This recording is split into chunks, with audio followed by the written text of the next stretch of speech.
Good morning. कैसे आप मज़े में? आप मज़े में रहे, ऐसे दिल से प्रभु को प्रार्थना। As you grow you change, as we change we grow. ये बात बहुत अच्छी लगी। जिंदगी में जैसे जैसे हम बड़े होते जाते हैं हम चेंज हो जाते हैं। हमारे में बहुत बदलाव आता है जैसे हम उम्र से बड़े होते हैं, पद से बड़े होते हैं, एजुकेशन से। तो ये बदलाव बहुत ज़रूरी है। और जैसे जैसे हम बदलते जाते हैं तभी हमारा प्रोग्रेस होता है। तो प्रोग्रेस करना है, ज़िंदगी में आगे बढ़ना है, कुछ पाना है तो हमें चेंज होना पड़ेगा। वही बरसों पुरानी बात, वही बरसों पुराना का वर्किंग स्टाइल नहीं चलेगा। कुछ करना है तो कुछ चेंज करना पड़ेगा। ये बात बहुत अच्छी लगी। श्रीनाथ जी बाबा के प्रसंग में ऐसा होता है कि राजा मानसिंह की मदद से सातों घरों के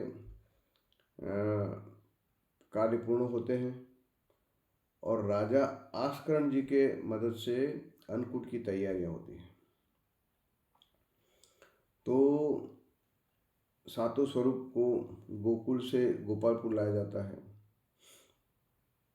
चारों ओर अन्नकूट की तैयारी होती है,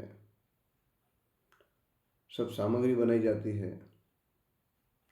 वैष्णव भी बहुत ही उत्साह में मेहनत करते हैं और ठाकुर जी बहुत खुश होते हैं क्योंकि उनके चारों ओर सातों स्वरूप विराजते हैं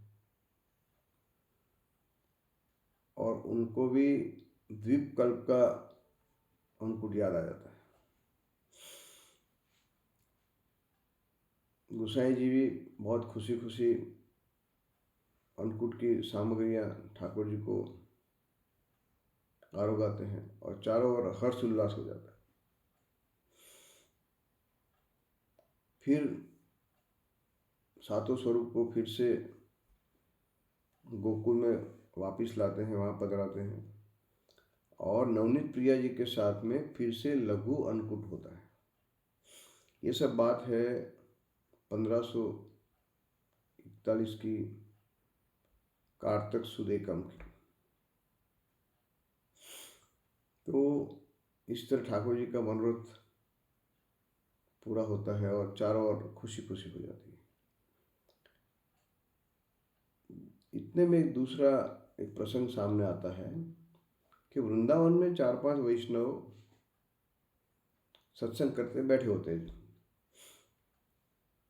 तो वो सब ऐसे बोलते कि भाई ठाकुर जी जब अपने सामने आते हैं, सामने खेलते हैं हमारे साथ व्रज में तो बहुत अच्छा लगता है, लेकिन जब वो अदृश्य हो जाते हैं तब बहुत विरह होता है। और ये विरह में ऐसा होता है कि कब ठाकुर जी हमारे सामने वापस आए और कब हम उनके दर्शन करें। तो ये सब बातें चलती होती, सत्संग चलता रहता होता। तो उतने में एक वैष्णव बोलते हैं कि एक दिल्ली में भी एक मलेच्छ है इब्राहिम सैयद, वो मोहिनी के पीछे पड़ा है। अब वो इतना प्रेम मोहिनी कर रहा है, उसकी जगह हमारे ठाकुर को प्रेम करे तो सही मानों में वो सच्चा वैष्णव हो जाए। तो होता क्या है कि इतने में झाड़ी में से एक युवान बाहर आता है, उसकी दाढ़ी बड़ी होती है और वो बोलता है कि अभी आपने मेरा उल्लेख किया, आप लोग कौन है? तो वो है कि हम तो वैष्णव हैं, श्रीनाथ जी बाबा के सत्संग की बात कर रहे थे। तो पूछते आप कौन हो?